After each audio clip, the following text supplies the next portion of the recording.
I agree with Dr. Smith about the uncomfortable part in terms of the personal side of an academic journey as opposed to just research and what that's like. So I'll try and combine those. My students call me Dr. G, and my brother and I were the first in our family to earn bachelor's degrees. I am the first to earn a master's and then a doctorate degree. So a little family history. When the Great Depression hit in the 1930s, my father tried college but couldn't afford it. I actually somehow wound up with his transcript, and I knew I know what his grades were, and they weren't that good. But so he gave up on college in Ohio for flight school with 23 other men. And one woman who lied about her age snuck into the flight school in Winona, Minnesota, and that woman would turn out to be my mother because she couldn't afford college either, so she tried flight school and had no idea that when she enrolled, and she was 17, she needed to be 18, when she enrolled that she would have 24 very eligible bachelors in the flight school.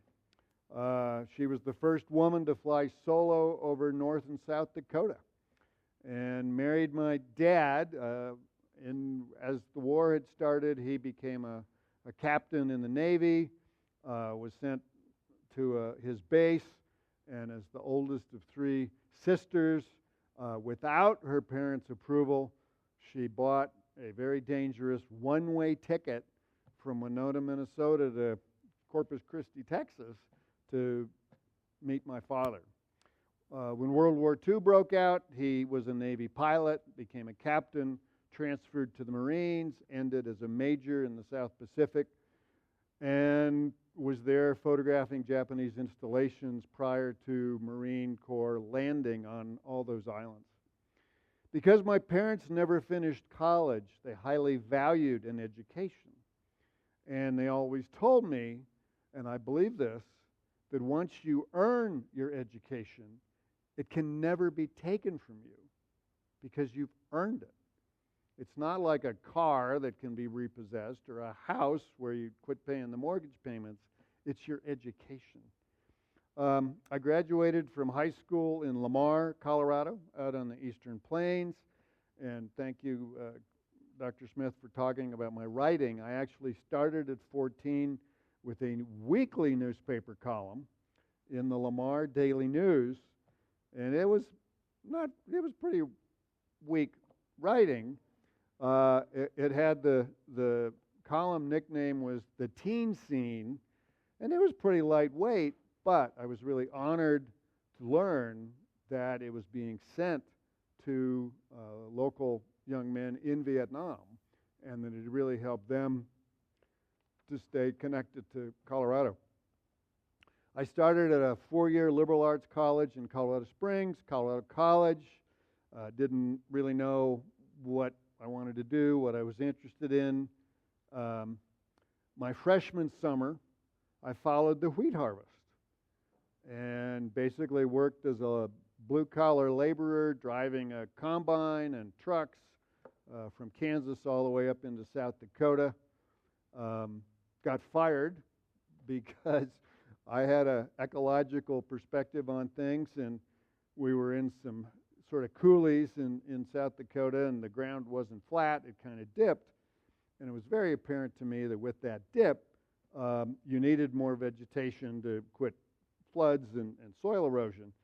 And if you tried to cut that with a combine, you were going to jam it up with stones and weeds, and so I didn't. And the parsimonious farmer complained, and boom, I was fired, and I got to hitchhike home from Phillip, South Dakota, back to Lamar. Had another year of college, still didn't know what I wanted to do, and so what folks would now call a gap year I took, and I followed the advice from my brother, 10 years older than me, who said, quote, "Never let college interfere with your education." So I moved to San Francisco, where he was. Got to sleep on his couch. I did odd jobs in the city. I was a painter. I cleaned up old buildings. Finally, I got a good union job in a hospital kitchen, and the hours were fabulous. I worked 11 to 7 in San Francisco, so I could party all night, sleep in till 10:30, get a quick shower, go to the hospital, eat lunch, work all afternoon, eat dinner, be out by 7, and hey, there was San Francisco. I mean, it was fabulous. So, especially because there in San Francisco, I met my wife, Stephanie Moran. I was 19, and she was 21. And in August, we had our 48th wedding anniversary. I proposed earlier, but she postponed it. So but for 48 years is a good run. My son Tristan works here in IT. My son Duncan, our sons, Duncan is down in Santa Fe. So while I was in the kitchen, decided I needed better pay, and I moved from the kitchen at Pacific Medical Center into the psychiatric ward because I'd worked as an intern at the Veterans Hospital in Sheridan, Wyoming, and that was an experience, working 7/10 in a psych ward. And believe me, that last day I was a little crazy too. Started back at college, Sonoma State, I think it was university by then, and made the mistake of working nights and taking 21 semester hours. And that was too much.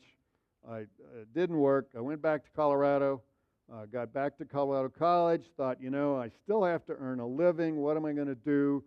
I guess I'm not going to be a nurse, never going to be a physician. Maybe I ought to think about hospital management. So I signed up for an accounting class, bought the books, took them back to my room, and looked at them, and I didn't understand a thing.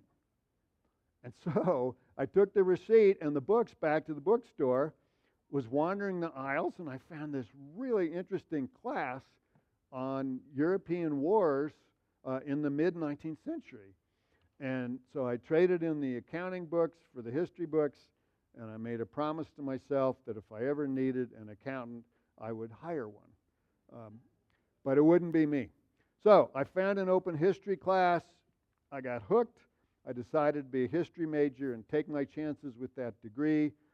It was right around 1976, so unlike 2026, we had a really robust Colorado Centennial, lots of grants and projects and oral history projects. I did all of those while also finishing my college degree.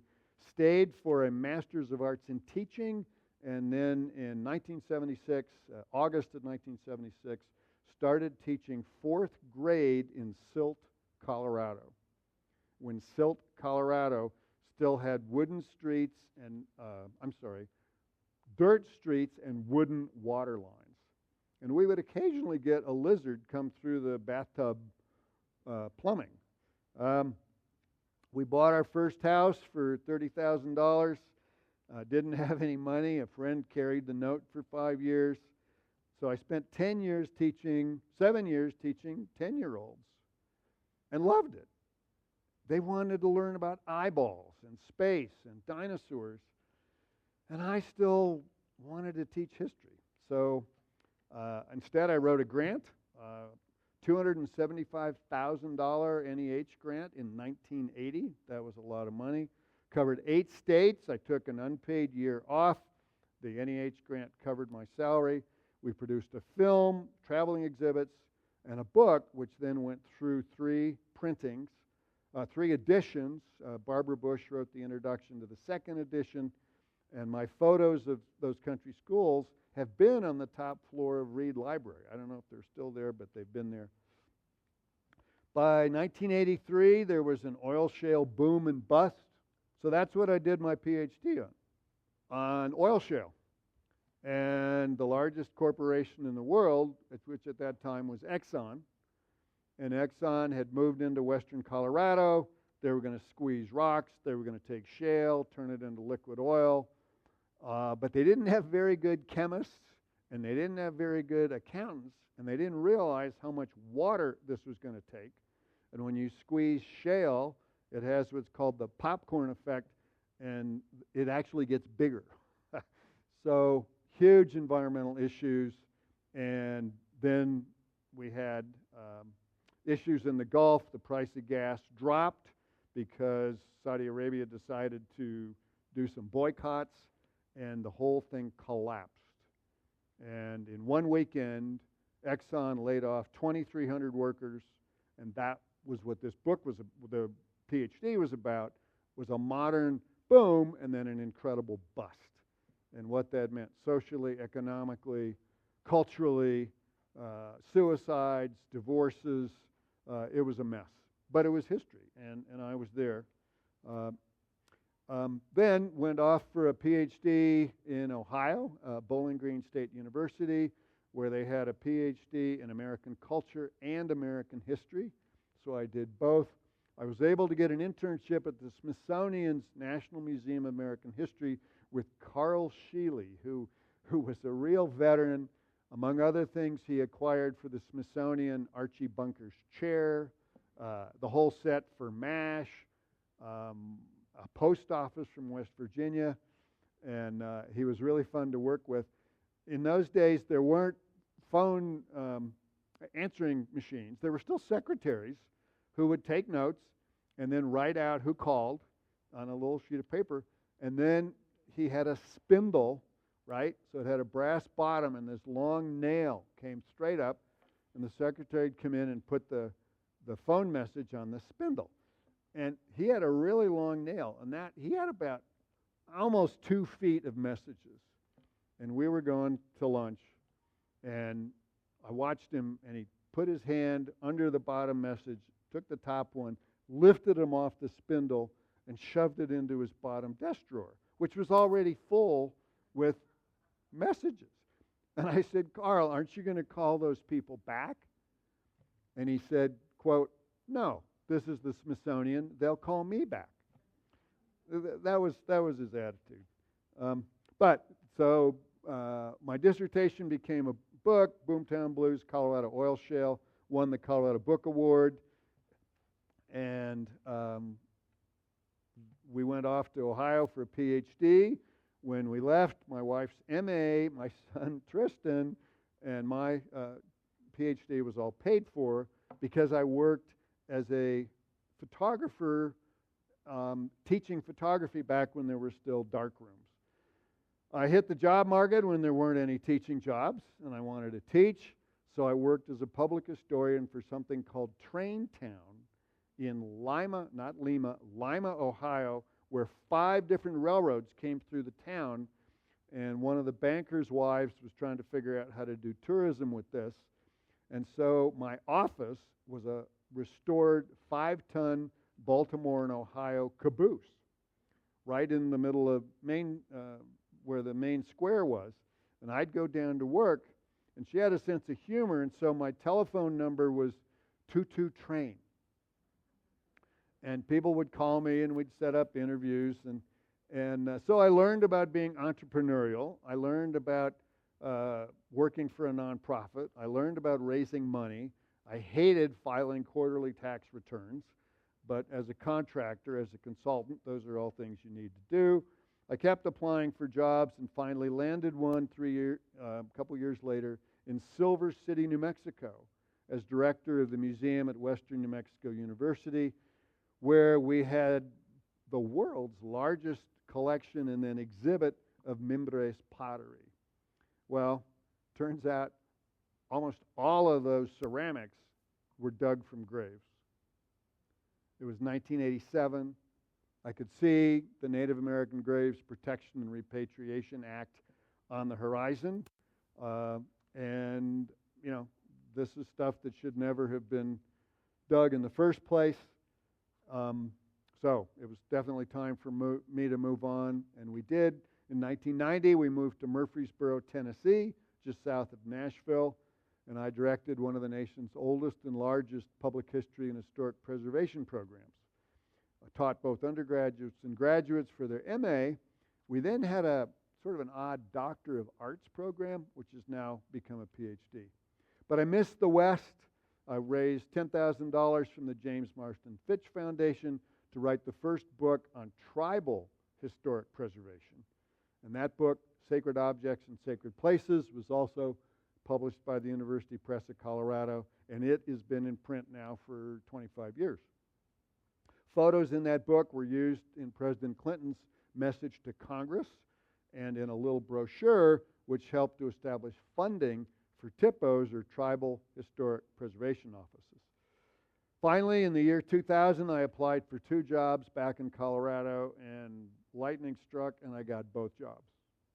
One was directing the Museum Studies program at CU Boulder with tenure in history, and the other was directing the Center of Southwest Studies here on campus, but actually finishing the building, raising more money, and getting everything ready to go.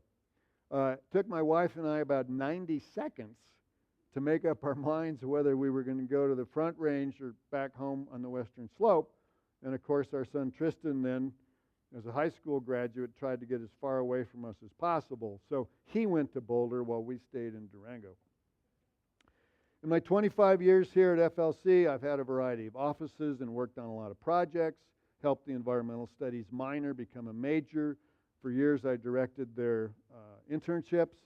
I have led tours across the West for the Smithsonian Institution, National Geographic Society, the National Trust for Historic Preservation, History Colorado, Great Old Broads for Wilderness, and others. We just finished a Mesa Verde tour Monday that raised money for the Mesa Verde Foundation. I've also become an expert witness in lawsuits related to public access on Colorado roads and trails. And if you think I'm hard on students with grading papers, you should see what a judge does to an expert witness's report. You have to get every dot, everything has to be perfect because it goes to court. So I've done legal research in a variety of counties, including federal court, and been beaten up by lawyers. On the witness stand, I once spent 8 hours on the witness stand in Telluride, but I've never lost a case so far, and I've learned not to do bids. Strictly by the hour, not to do bids. Kept writing books and working with our great FLC students. That's really what I want to talk about now, is their work. So let me just finish up with some of these book covers. So this was Colorado Oil Shale, Boomtown Blues. This is Bear's Ears, and I think we've got time. I'll show a few slides on this book. Also doing a great flow trip to Bear's Ears in October, through Bear's Ears on the edge of it on the San Juan River. The Last Stand of the Pack. Got this out just before Colorado decided to reintroduce wolves. This is one of my edited books. Arthur Carhart wrote this in the 1930s, thinking that all the wolves had been killed out of Colorado. So this is a really interesting, and it's called a critical edition.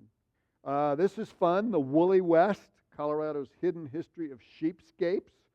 It won the Colorado Book Awards, but it also won the National Cowboy Western Heritage Museum Writing Award for Nonfiction, the Wrangler Western Heritage Award, and was I ever shocked?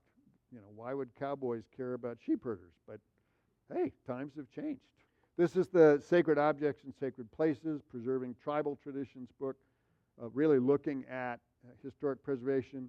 We have a minor in heritage preservation, and this is one of the books I use in a class, Introduction to Heritage Preservation. This one, University of Oklahoma Press, won twice the New Mexico-Arizona Book Award, and then also the Colorado Book Award again. This is fun. It's an edited book on being in the Southwest. It's not about hunting. It's not about fishing. It's not about mountain biking. It's about all sorts of other things, and I use this in the wilderness class. Students really like it. This also is used in the heritage class, Preserving Western History, an edited book. Includes an essay by Ben Nighthorse Campbell, Art Gomez, Thomas Noel from CU Denver, and all sorts of things. And I put this book together because all of the books on preservation focused on the East. They focused on New England, and hey, I wanted to write about the West. So this is fun because it's got essays on everything from Boomtown bordellos to Route 66, museum artifacts. It's all in there. So just briefly, I think we've got the time here.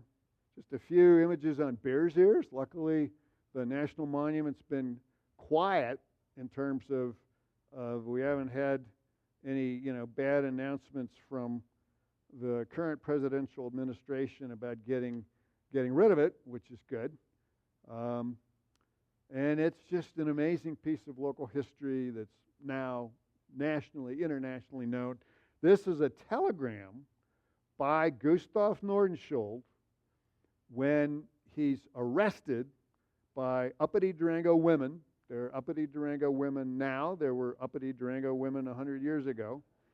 And they arrested this European for looting at Mesa Verde. And he was shipping things back to Finland. This is the telegram he sent to his parents. Much trouble, some expenses, no danger.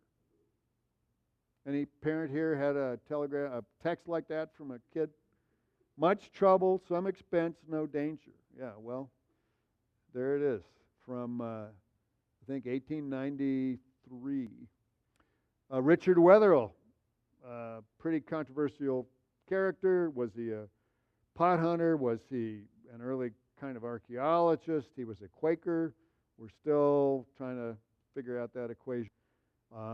This is from the publication which will help create the Antiquities Act in June of 1906.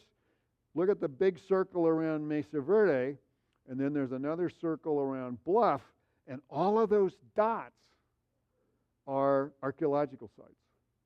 So even in the early 1900s, the archaeology was known, but there was no legal protection yet. But here we have Bluff, and you can see Cottonwood Wash, Butler Wash, all those dots identifying archaeological sites. So you got to love these early maps, and what I really like are places where it says unknown. So take a look at this. This is a valuable map. This is the edge of southeast Utah, and it was proposed as an Indian reservation for the Utes. Notice the bottom of it says Navajo Indian Reservation, south of the San Juan. That's correct. But everything north of the San Juan was Mormon turf, and so they had to fight to not have this become a tribal reservation, because Durangoans were trying to kick the Southern Utes out and force them into Utah. That's a little chapter that certainly needs more explanation. So this is one of the big cliffs, Tank Mesa near Bluff, and it was on this cliff with binoculars that I happened to see a door. And I thought, wait a minute, you can't have a door on a cliff. I put the binoculars down, patted my dog, said I must have been seeing things. I pulled them up again and realized it wasn't a door, it was a window. And I'd found an ancestral Puebloan ruin 800 years old that nobody knew about, including the BLM. So then it took me about 6 months to find it on the ground. And I did, and there it is. And you can see how perfectly it blends in. It's on that sort of precipice or rock. And climbing up to try and figure out if there was any way close to it, there's not. There's a big boulder in the way. But what an amazing find. I named it Sunset House. And it's unlike most of the ancestral Puebloan sites because it faces west. It would have been incredibly hot in the summer.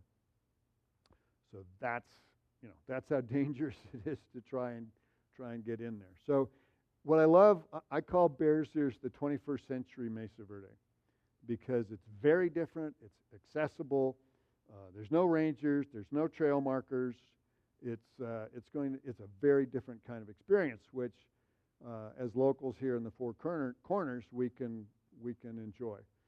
So that's how that little cliff, you got to get behind that wall to get over there, and then it's still a 12-foot jump from the ledge to behind that. So pretty dramatic sight.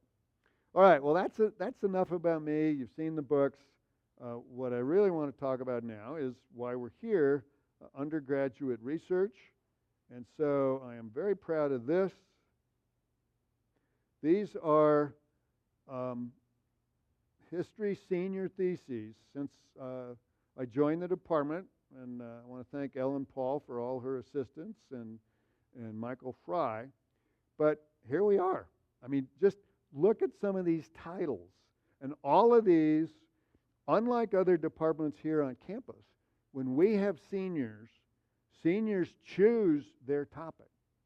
In the history department, each student picks their topic, finds which professors they're going to work with, and it is really a dramatic process. So Daniel, Aspen, Mackenzie, this was fabulous, the Lakota struggle for the Black Hills, conflicting interpretations. Sean, voter disenfranchisement, Colorado fisheries management. Andrew, that was great. Grizzly bears in Glacier and Yellowstone, that was a powerful topic. Fruit growing in western Colorado. Native American identity and high school achievement in Southern California. Lynette was great. Uranium industry and health impacts. All sorts of things that our history students have chosen, and then I have worked on as their sort of primary historian, although we always do it as a team. Everything from Vietnam to baseball. Historical tourism in the Grand Canyon with postcards. The formal education of Southern Ute Indians at the boarding school. Navajo Nation miners, again, another uranium topic. Killing wolves in the American West. Civil rights.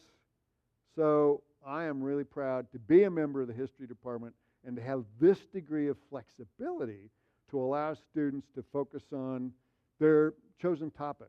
And Luke here, fall of 2015, we just got an email from Luke Perkins. He won, I think, our best thesis for that year, fall 2015. He was at History Colorado. He is now the public information officer in charge of the whole state for Colorado Parks and Wildlife. So, wow, what an achievement. Great paper on the KKK. So, years of these, and if anybody wants these titles, we keep track of them. We now are so fortunate we have the Hearth, a space where we can go with students, and we're keeping bound volumes of our theses. The internships, I think, are really helpful for undergraduate research. These are some of the internships that I've helped to direct. We've done everything from Colorado newspapers, federal agencies and cooperative associations, historic preservation, historic societies and museums. These are all things that, you get a chance to experience what is it like to work as a historian. Students at law firms, tribal placements, and then where our students are going in public history in master's programs, although they're also going in all sorts of other directions too. For fall,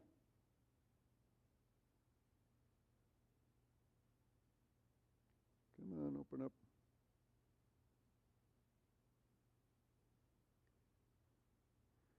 This is what we're working on now. So these students have to get this all done, and then we will have a public presentation for them November 15th here on campus. Love to have folks come.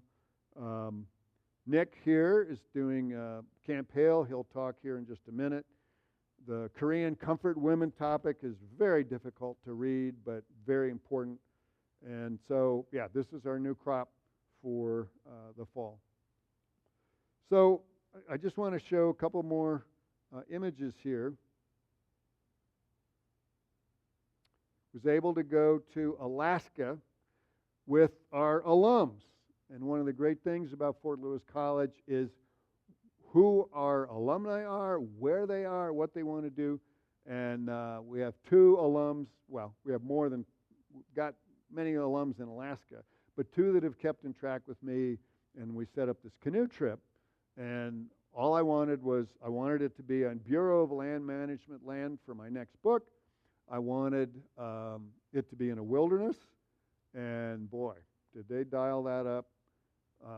So we were about 2 hours east of Fairbanks on a creek, which then flowed into the Yukon, and that's where we started, and it didn't look like much. And that first day, I think we flipped 4 canoes. There were trees, there were rocks. It was really difficult going. And we lined canoes when there were rapids because we're in the wilderness. There's nobody going to come rescue us. We have to work together as a team, be together as a team. And we had to dry our boots every night. We got them wet all day, but drying our boots at the campsites, that's 10 o'clock at night. So even trying to sleep was hard because there was so much daylight. It was beautiful. We saw eagles everywhere, dealt with rapids.